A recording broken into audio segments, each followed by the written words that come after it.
Hey everyone, welcome to TableHops, the channel where we pair board games with beer.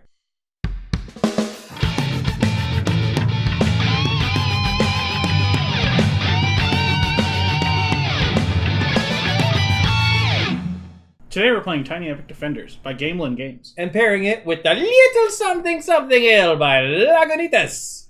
Let's get TableHops! Alright, we're going to open up one of these Lagunitas Little Sumpin Sumpin Ale.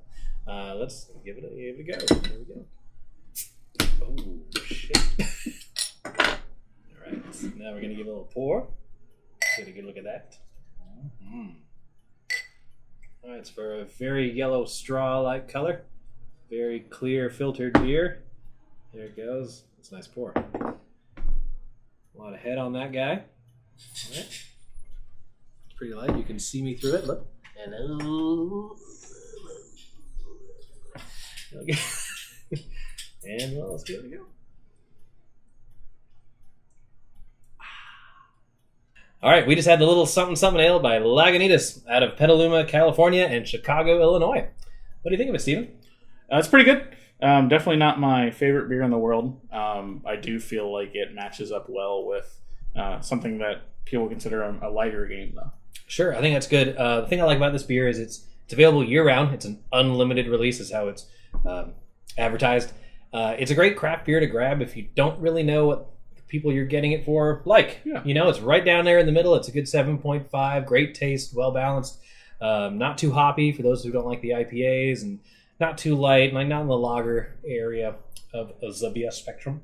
But I think on out of 5, I gave this a 3.5. I'm gonna give it a solid 2.75. Oh, so we can meet in the middle at like a 3. Tiny Epic Defenders, you and your friends take on the roles of heroes, trying to defend Edenmore against the evil forces of Ogmore. The game takes place over a series of rounds. Each round, you will draw a card from the turn deck that will tell you who goes next, whether it is a defender or a monster.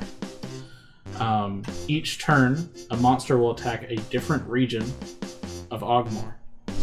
The defenders are trying to defend these regions using a series of actions listed on their player card. Each player card also has a unique ability that only that hero can activate. Each turn, you will get a series of action points to spend on these actions. If it reaches the top of the threat track, then it is destroyed. And immediately all attacks on that region will then attack Edenmore, the capital. Players will keep going until either Edenmore is destroyed or the epic foe has been defeated. One of the unique mechanics of Tiny Epic Defenders is obtaining artifacts. To obtain these artifacts, the heroes must defend against the dire enemies. These artifacts are placed on their meeple and give them great power.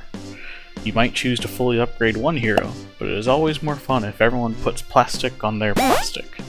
Friendship power!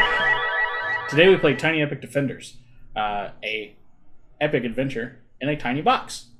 What do you think, Chris? I liked it a lot. I was really surprised to find out that the object of the game was to put as many little tiny decorations on your character as possible. Obviously, that's not the objective of the game. Oh, I thought I won every single round of this co-op game we played, and you just lost. You caused all of us to lose. You may have felt like you won, but your person died just as hard I as feel all fulfilled. Of us did. This game is incredibly strategic. It does require a lot of thinking, but it is something that you could pick up and play at a brewery, or you could play while you've been drinking a couple beers. Yeah. I like the plastic pieces are, of course, The best. The best. Yeah. And the mechanics are great. Very high replayability. There's a couple dozen heroes. There's about a dozen what they call epic foes that you fight at the end. I think it's a great game. It's a solid 9 out of 10 for me. I like the surprise of the epic foe at the end. Like, you don't know who it's going to be, and all of a sudden, whoa, giant hill giant or something else. For me, I would give it a 7 out of 10. My like of games is generally to be opposed to other people, so co-op games generally aren't my favorite. And I have played some other co-op games that I do like better than this. I do like that each character has a different ability, and that they have sort of a synergy to each other, and that really changes the strategy. So I think each game would be different. Yeah, solid. Yeah. So we'll meet in the middle at an 8. Yeah. Thanks as always for watching. Links to our Untapped and Board Game Geek profiles are below. Be sure to like and subscribe this video and check out our bi-weekly podcast. And remember, Good games. good beers, great times!